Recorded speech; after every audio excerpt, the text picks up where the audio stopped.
Waalaikumsalam warahmatullahi wabarakatuh. Apa kabar kalian anak? Alhamdulillah.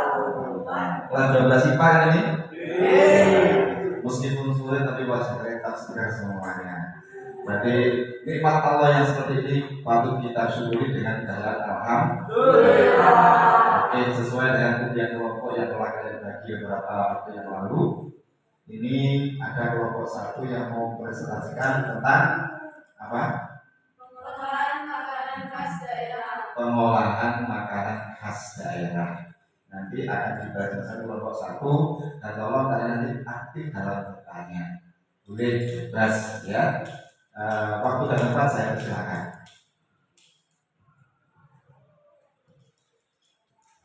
Assalamualaikum warahmatullahi wabarakatuh. Waalaikumsalam warahmatullahi wabarakatuh.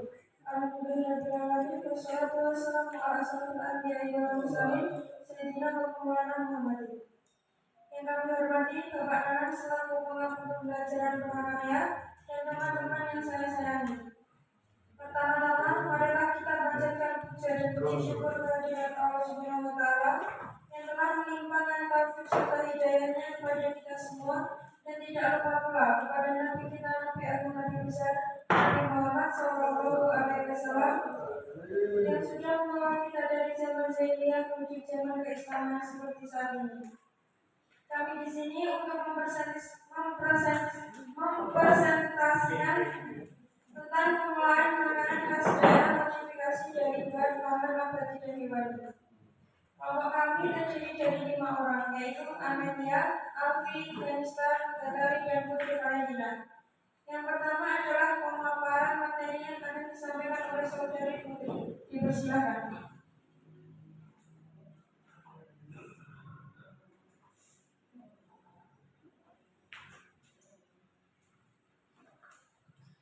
Sebelumnya, Assalamualaikum warahmatullahi wabarakatuh. Waalaikumsalam warahmatullahi wabarakatuh.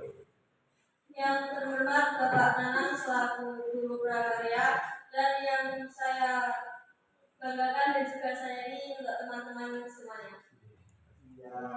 Di sini saya mewakili kelompok 1 untuk mempresentasikan tentang pengolahan makanan khas daerah modifikasi dari bahan pangan nabati dan hewani. Di sini sebelumnya saya akan menjelaskan tentang modifikasi. Modifikasi itu adalah suatu proses di mana kita melakukan perubahan dengan tujuan untuk meningkatkan nilai estetika dan dapat menarik minat dari konsumen. Bisa dilihat dari contohnya seperti nasi pecel, nasi tiwul. Nasi pecel itu sendiri bisa bermacam-macam seperti nasi pecel lele. Terus kalau nasi tiwul itu bisa nasi tiwul digoreng untuk menarik dan mengikat dari si pembelinya itu tadi.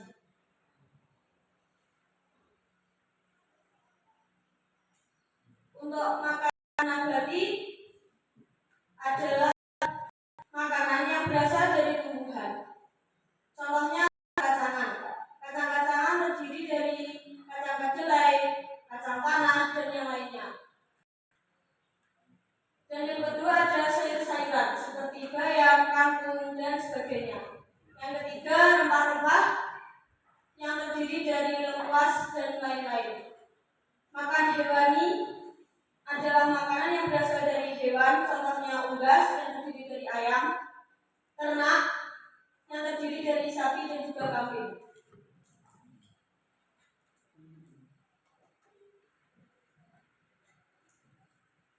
Perencanaan usaha khas daerah yang dimodifikasi terdiri dari 4 bagian. Yang pertama adalah memberikan variasi bentuk. Misalnya itu nasi kuning. Yang biasa saja, nasi kuning yang biasa saja kurang menarik atau kurang mengikat. Tetapi jika dimodifikasi akan banyak menarik oleh konsumennya. Contoh nasi kuning dibentuk berbagai macam karakter agar lebih menarik minat pembeli. Yang kedua, memberikan variasi rasa. Misalnya dengan cara membuat rasa yang berbeda dengan yang sudah ada sebelumnya. Contohnya kue klepon yang biasanya diberi isian gula merah diganti isian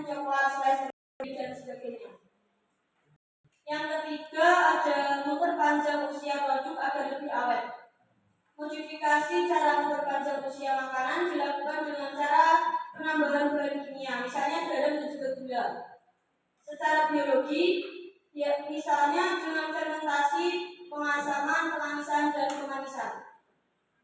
Yang terakhir, yaitu meningkatkan kebersihan produk dengan menghasilkan pangan yang bermutu dan aman untuk dikonsumsi, serta aman bagi kesehatan. Kepercayaan masyarakat akan meningkat dan industri pangan yang bersangkutan akan berkembang dengan pesat.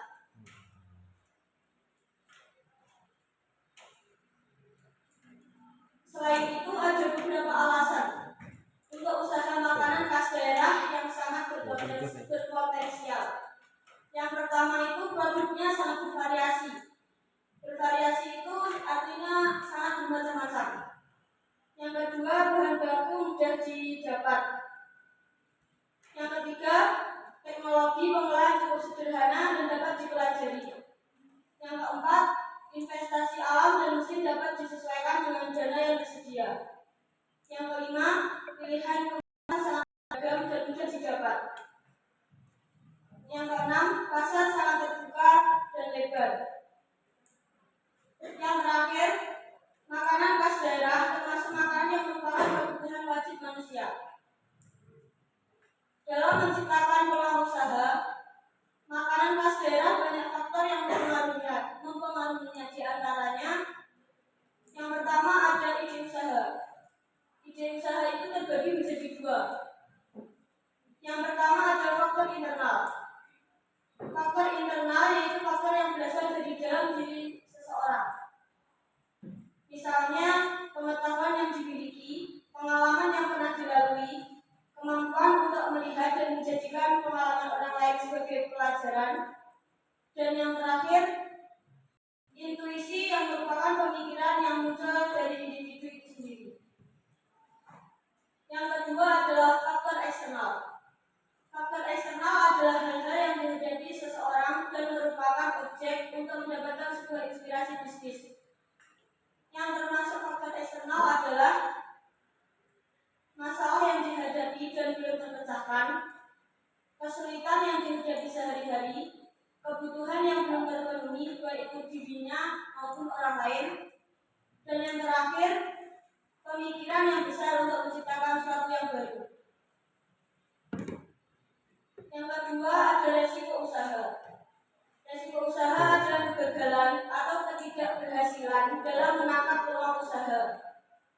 Resiko usaha dapat timbul atau diakibatkan oleh sebagai berikut. Yang pertama, permintaan atau perubahan mode, selera, dan gaya beli. Yang kedua, perubahan konjungtur atau perubahan kondisi perekonomian yang pasang surut. Yang ketiga, persaingan. Dan yang keempat adalah akibat-akibat lain seperti bencana alam, perubahan aturan, perubahan teknologi, dan sebagainya. Makanan nabati dan hewani. Makanan nabati adalah makanan yang berasal dari tumbuhan. Makanan nabati digolongkan menjadi beberapa jenis sebagai berikut. Yang pertama, kacang-kacangan seperti kacang kedelai, kacang panjang, kacang polong, kacang tanah, kacang hijau, dan yang lainnya.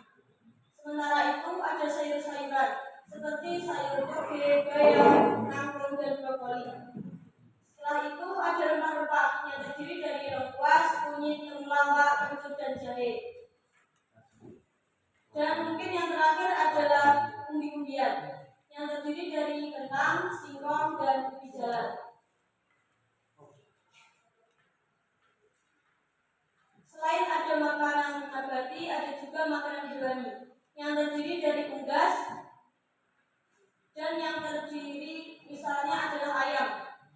Ciri-ciri daging ayam yang segar adalah yang pertama, dagingnya yang segar, baunya segar, khas aroma daging ayam yang tidak amis dan tidak bau bangkai.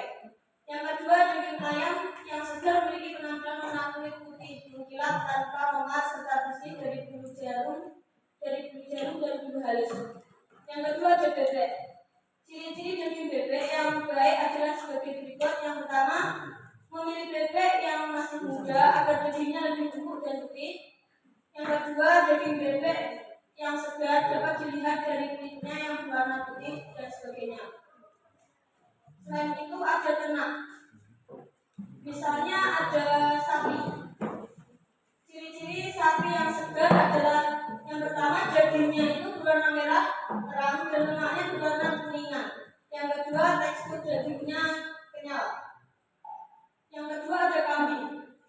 Ciri-ciri kambing yang baik adalah yang pertama, dagingnya berwarna lebih pucat dari daging domba. Yang kedua, lemaknya berwarna putih. Dan yang terakhir ada kerbau. Kerbau memiliki ciri-ciri yang baik sebagai berikut. Yang pertama, warnanya lebih merah daripada daging sapi. Yang kedua, serabut otot kasar dan lemaknya berwarna putih. Selain ada unggas dan juga ternak, ada juga hewan yang hidup di air. Contohnya adalah ikan. Ciri-ciri ikan segar yaitu sebagai berikut. Yang pertama, warnanya kulit terang dan cerah. Yang kedua, daging ikan apabila ditekan terasa keras.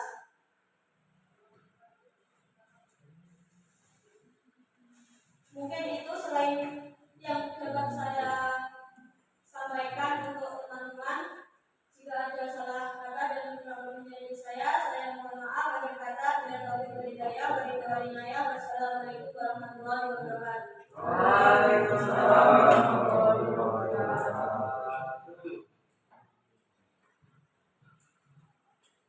Yang kedua, saya buka dengan sesi tanya jawab. Jika ada yang ingin ditanyakan, saya persilakan.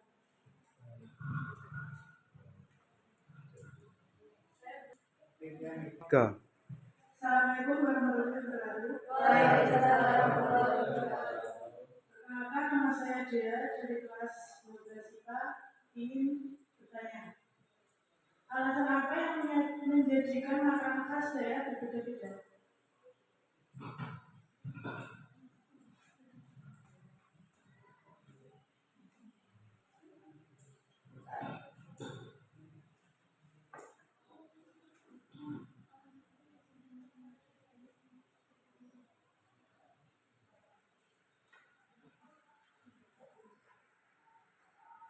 Saya di sini akan menjawab pertanyaan dari saudari Dea.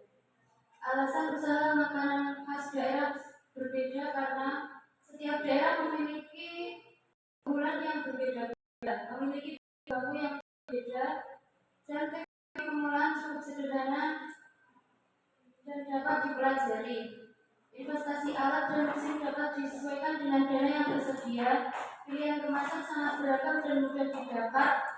Pasar sangat terbuka lebar. Makanan khas daerah termasuk makanan yang merupakan kebutuhan wajib manusia. Jika sudah puas dengan jawabannya,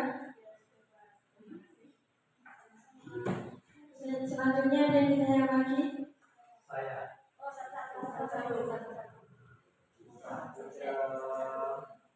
Waalaikumsalam warahmatullahi wabarakatuh. Perkenalkan, saya Asal Fadia dari kelas 12 IPA. Saya ingin bertanya tentang bagaimana caranya agar makanan khas daerah dapat meminati kalangan masyarakat seperti peluang usaha.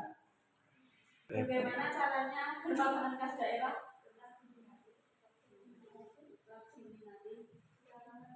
Atas pertanyaannya,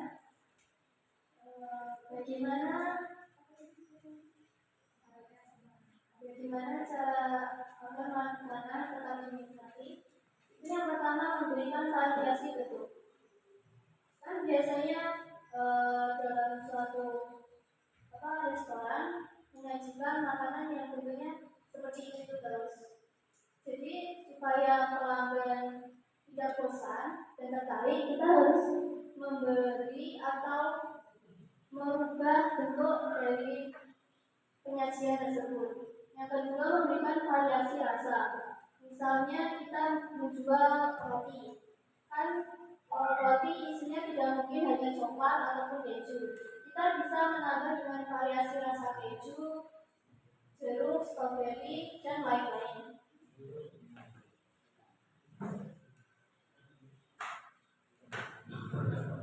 Apakah saudari Sarul sudah puas?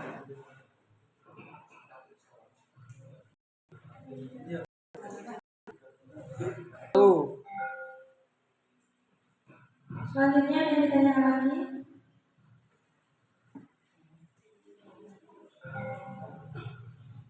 Sebelumnya, perkenalkan nama saya Arfan dari kelas 12 IPA. Saya ingin bertanya, kan ini materinya tentang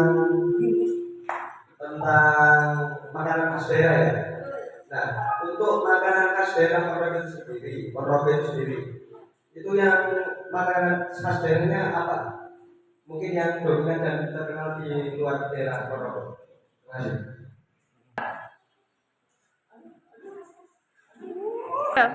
Baik, terima kasih atas pertanyaannya. Jadi, makanan khas dari Kota Ponorogo adalah sate ayam. Meskipun di setiap kota ada sate ayam, tapi sate ayam di Ponorogo itu tetap menjadi juara karena disajikan dengan daging ayam yang pipih tanpa lemak dan ditusuk memajang bertambah lengkap dengan guyuran kacang kental dan kolak.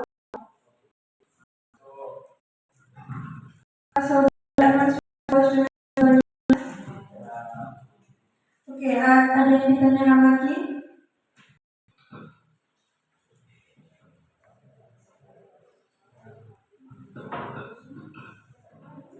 Perkenalkan, nama saya Budi Juliana. Saya ingin bertanya, kenapa kita perlu melakukan modifikasi makanan khas daerah?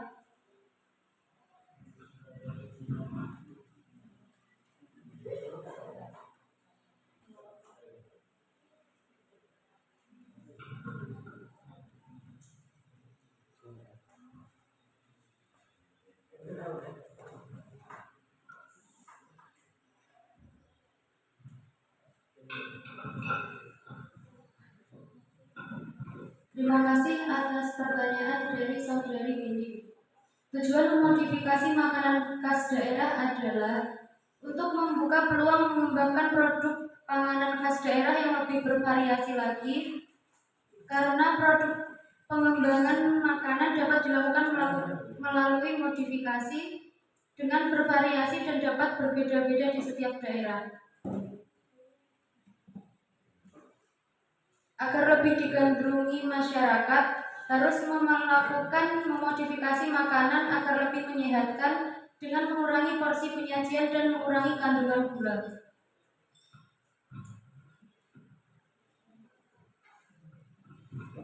Apakah saudari Windy sudah puas dengan jawabannya? Ada yang ditanyakan lagi?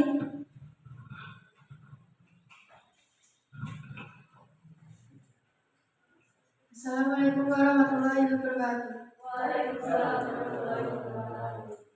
Perkenalkan, nama saya Ismail Wadani dari kelas 12 IPA. Saya ingin bertanya tentang bagaimana potensi usaha pengolahan makanan khas daerah yang dimodifikasi.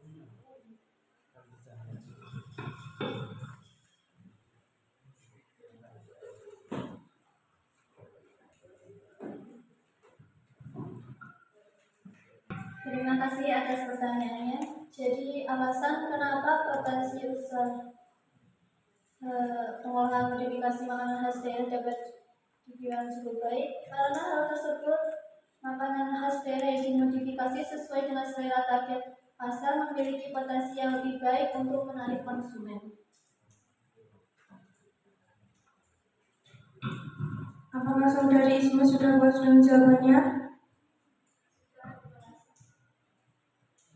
Baiklah, ada yang ditanyakan lagi?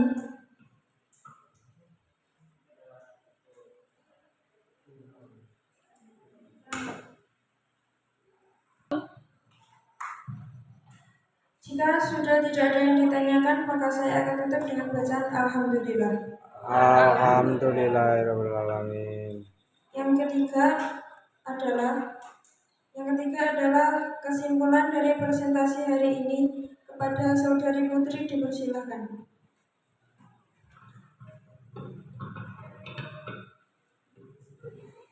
Terima kasih. Intinya kesimpulan untuk pengolahan makanan khas daerah modifikasi dari bahan pangan nabati dan hewani ini adalah Indonesia itu tidak hanya kaya budaya, tetapi juga kaya akan beragam jenis makanan khas. Dari Sabang sampai Merauke, dari Miangas sampai Pularote, kita itu dapat menjumpai beraneka ragam jenis makanan. Dari materi di sini itu menjelaskan bahwa modifikasi itu adalah suatu proses di mana kita melakukan perubahan dengan tujuan untuk meningkatkan nilai estetika dan dapat menarik minat dari konsumen. Jadi, ketika kita itu berusaha, kita pasti harus memikirkan tentang modifikasinya supaya itu bermacam-macam dan produknya itu sangat bervariasi. Mungkin dari saya itu sekian dari kami. Jika ada salah kata dan kurang lebihnya, saya mohon maaf. Akhir kata, bila taufiq wal hidayah, wassalamualaikum warahmatullahi wabarakatuh.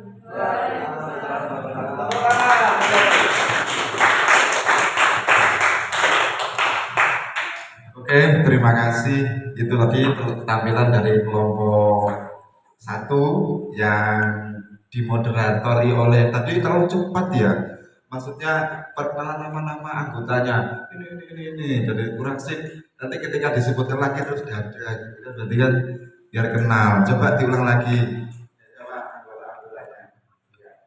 Saya sendiri namanya siapa?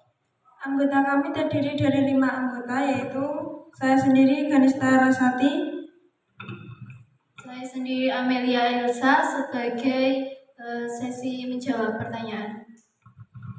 Saya Alfian Dita sebagai sesi menjawab. Saya Putri Valentina sebagai pemaparan materi. Dan saya Gata Sekar sebagai notulen. Terus jadi kan jelas sekali ini teman-teman kalian anggota-anggotanya sudah memperkenalkan diri, dan untuk kelompok 1 ini sungguh luar biasa. Tepuk tangan sekali lagi ya. Terima kasih. Inilah pembelajaran yang ternyata pada season kali ini semua yang berperan kalian sendiri. Pak Nanang tidak ikut campur sama sekali. Berarti ini merupakan kemerdekaan belajar bagi kalian. Umpama nanti suatu saat Pak Anak kok ikut menuntut, itu hanya menuntut kalian ke arah materi yang lebih baik lagi. Misalnya kalau ada sedikit melenceng, saya arahkan lagi. Sedikit melenceng, saya arahkan lagi. Begitu ya. Ya cukup mungkin ada sesuatu pertanyaan lagi apa tidak? Apa sudah cukup jelas bagi anak-anak? Ternyata betul apa yang dikatakan Putri tadi. Makan khas daerah itu macam-macam. Kita ambil contoh sampel saja, pecel, nasi pecel itu berbeda-beda sekali antara nasi pecel Ponorogo, nasi pecel yang terkenal dengan nasi pincuknya itu mana? Madiun, terus nasi pecel Kediri itu terkenal dengan nama nasi tumpang. Itu ternyata berbeda dengan sini. Kalau di daerah timuran, Jombang ke timur, itu nasi pecel itu ada peyeknya. Tapi kalau di Ponorogo tidak ada. Hanya nasi pecel sama lauknya tempe atau biak-biak. Tapi kalau di daerah timuran, nasi pecel itu bisa ada campur lodehnya. Ya pecel, ya lodeh, terus ada kerupuknya, ada variasinya seperti itu. Dan yang di Ponorogo lagi hit, lagi viral. Itu kamu tahu nggak nasi pecel apa? Nasi pecel iwaka. Nasi pecel iwak kali. Iya, ternyata itu sangat terkenal di Ponorogo. Ada yang pernah jalan-jalan ke kota? Ini kan anak Soko ini, ada ke kota menjumpai itu? Belum. Itu yang terkenal di Ponorogo itu yang pertama di daerah Sekayu, anak-anak. Sekayu kan dekat dengan Kali Sekayu itu loh, yang gede sekali kalinya. Nah, itu ternyata penghasil ikan air tawar yang besar di sana. Dipancingi, terus dijaring. Tapi nggak boleh dioper nanti mati bibit-bibitnya. Dan yang makan ikan tersebut itu juga bisa meninggal kalau terlalu banyak makan ikan tersebut. Kok bisa? Karena apa? Konsentrasi pestisida yang ada di ikan bertumpuk terus di orang yang makannya tadi. Begitu ya. Itu ada apa sebagai bel tadi itu? Bel penyemangat. Senang nggak kira-kira? Senang. Alhamdulillah. Ya, kita akhiri untuk belajar kali ini dan bacaan alhamdulillah. Alhamdulillahirabbil alamin. Bismillahirrahmanirrahim. wal asri innal insana lafi khusr illa alladziina aamanu wa 'amilus sholihati wa tawassaw bil haqqi wa tawassaw bis sabr. Rabbana atina fid dunya hasanah fil akhirati hasanah wa qina adzabannar. Amin ya rabbal